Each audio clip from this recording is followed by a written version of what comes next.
आखिर श्री राम के देह त्यागने के बाद अयोध्या का क्या हुआ? आखिर कैसे भगवान श्री राम के संतानों यानी कि लव और कुश ने राज्य को संभाला और कैसे सूर्यवंशियों का वंश आगे बढ़ा? तो चलिए फिर जानते हैं हमारी इस खास वीडियो के माध्यम से।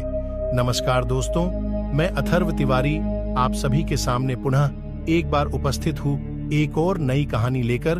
तो चलिए शुरू करते हैं। रावण का अंत करने के बाद जब श्री राम माता सीता को अपने साथ वापस अयोध्या ले आए, तब माता सीता को ये नहीं पता था कि उनके लिए अभी परीक्षाओं का अंत नहीं हुआ है और एक दूसरी परीक्षा अभी भी उनके मार्ग में खड़ी है। जब प्रभु श्री राम ने अपनी प्रजा के सवाल उठाने पर माता सीता को ही त्याग दिया, उसके बाद माता सीता वाल्मीकि आर्षि के आश्रम में रहने के लिए जगह मिली, जहां उन्होंने अपने बेटों लव और कुश को जन्म दिया और उनका पालन पोषण किया।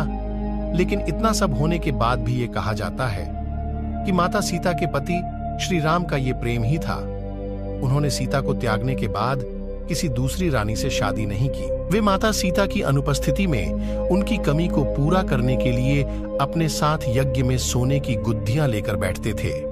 सोने की गुद्धियां इसलिए क्योंकि सोने को सबसे पवित्र माना जाता है। आइए अब जानते हैं कि जब भगवान राम ने राजपाट छोड़ा तो रघुवंश का क्या हुआ और किसने शासन किया। भगवान राम के राजपाट छोड़ने के बाद कुश अपनी सेना के साथ अयोध्या आए और उन्होंने वहां का शासन संभाला। उन्होंने कुमुदावती से विवाह किया और अतिथि के पिता बने। इसके बाद अतिथि के पुत्र हुए निषाद, निषाद के पुत्र हुए नल और नल के बाद हुए नव, और इस तरह ये वंशावली बढ़ते बढ़ते आ पहुंची महाभारत काल के राजा बृहदबल तक। इतिहास में बल का जिक्र कुश की 50वीं पीढ़ी के रूप में होता है। यही भगवान राम के वंशज भी थे जिन्होंने कुरुक्षेत्र के युद्ध में कौरवों की ओर से युद्ध लड़ा था। चक्रव्यूह युद्ध के दौरान अभिमन्यु और बृहदबल के बीच घमासान युद्ध हुआ और अभिमन्यु के प्राणघातक के तीर से बृहदबल की मृत्यु होगी। आगे बढ़ने से पहले मित्रों आपको बता दें कि पुराणों में भरत, लक्ष्मण और शत्रुघ्न के भी दो पुत्रों का जिक्र मिलता है। भरत के 2 पुत्र हुए दक्ष और पुष्कर। लक्ष्मण के पुत्र चित्रांगद और चंद्रकेतु। हमारे शत्रुघ्न के पुत्र हुए सुबाहु और शिवसिंह मित्रों। मथुरा का नाम पहले शूसैन था। जब राम ने भरत का राज्याभिषेक करना चाहा तो भरत नहीं माने और दक्षिण कौशल प्रदेश में कुश और उत्तर कौशल में लव का अभिषेक कर दिया गया। भगवान राम के काल में भी कौशल राज्य उत्तर कौशल और दक्षिण कौशल में विभाजित था।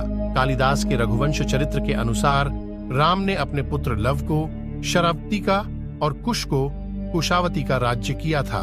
शरावती को श्रावस्ती माने तो निश्चय ही लव का राज्य उत्तर भारत में था और कुश का राज्य दक्षिण कौशल में। रघुवंशी चरित्र के अनुसार कुश को अयोध्या जाने के लिए विंध्याचल को पार करना पड़ीडीएचता था। इससे यह भी सिद्ध होता है कि उनका राज्य दक्षिण कौशल में ही था।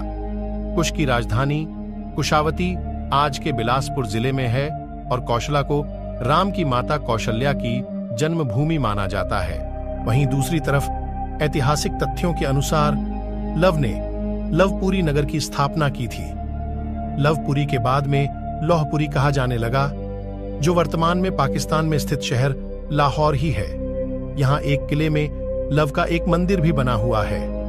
दक्षिण पूर्व एशियाई देश लाओस थाई नगरी दोनों ही उनके नाम पर रखे गए हैं। ऐसा माना जाता है कि इसके बाद लव के वंशज गुजरात चले गए और मेवाती में आकर बस गए, जहां इन्होंने सिसोदिया वंश की स्थापना की। शायद यही कारण है कि मेवात का राज प्रतीक सूर्य है। साथ ही ये भी सुनने में आता है कि लव से राघव राजपूतों का जन्म हुआ, जिसमें बद्द गुर्जर जस और सिकरवारों का वंश चला। दूसरी शाखा सिसोदिया राजपूत वंश की थी, जिनमें बैंसला और गोहिलून वंश के राजा हुए। दूसरी ओर कुश ने कुशावती नगर की स्थापना की, जो छत्तीसगढ़ राज्य के बिलासपुर जिले में है। कुश ने अपना राज्य पूरब की तरफ भी फैलाया और ऐसा माना जाता है थाईलैंड के राजा इसी राजवंश के वंशज हैं। शायद इन्हीं कुछ कारणों से थाईलैंड के राजा को आज भी राम की उपाधि देने की प्रथा यथावत है। साथ ही कुश से कुशवाहा यानी कि कछवाहा राजपूत का वंश चला। इसके अलावा मौर्य सैनी सात के संप्रदाय की स्थापना कुश के वंश से ही हुई। आपको बताता दें, कुश की मृत्यु दुर्जय नामक एक असुर से युद्ध करते हुई थी। इसके अलावा ऐसा कहा जाता है कि लव और कुश में से कुश का ही वंश आगे बढ़ा। इसी कारण इतिहास में भी कुश के ही वंशजों का वर्णन ज्यादा मिलता है। मित्रों, पुराणों में दूसरे सूर्यवंशी राजाओं का भी जिक्र मिलता है, जिसमें एक नाम राजा सिद्धार्थ यानी कि गौतम बुद्ध का भी है। सूर्यवंश के अंतिम राजा के रूप में राजा सुमित को जाना जाता है, जिनको नंद वंश के संस्थापक पद्म आनंद ने हराकर अयोध्या को कब्जे में ले लिया था। और ये समय ईसा पूर्व से 450 से 360 के आसपास का रहा होगा।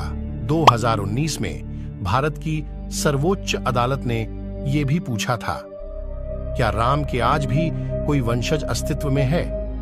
तब जयपुर के राज परिवारों में से दिया कुमारी ने एक पत्रावली के जरिए कुछ सबूत पेश किए, जिस पर अयोध्या के सभी राजाओं का नाम कर्म क्रमानुसार लिखा हुआ था। इसमें भगवान राम के वंशज के रूप में 289 में नंबर पर वंशज आमेर जयपुर के सवाई जय सिंह का ही नाम था, और इसी क्रम में 307वें वंशज के रूप में दिया कुमारी के पिता महाराजा भवानी सिंह का नाम मिलता है। तो दोस्तों, आज की वीडियो में बस इतना ही। आशा करते